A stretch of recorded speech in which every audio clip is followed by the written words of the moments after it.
Amir Avtosavdoda arzonga 2020-yil tayyor holatda 120 ming kilometr masofani bosib o'tgan Damas mashinamiz kelib qoldi. Ko'rishingiz mumkin. Mashinamiz kraskalari top-toza ekan.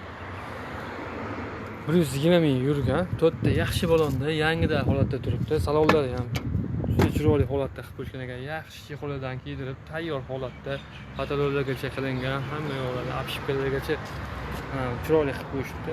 Qo'yilib solingan. Xullas minishga tayyor. Mashinaning tashqi ko'rinishida qirilgan, chizilgan joylar yo'q. Metan gazda ustanovka bo'lgan. Sizlar xohlagan hujjat bo'ladi. Shu yerda kichkina rixtovkasi bor ekan, mana shu orqasida ozgina. Qolgan joylari top-toza. Hech qanaqa ishlari yo'q. Zadniy korobka, motorlarda ham texnik holatlarda hech qanaqa rasxodlari yo'q deyishdi. Olishadi inshaalloh minishar ekan mashina.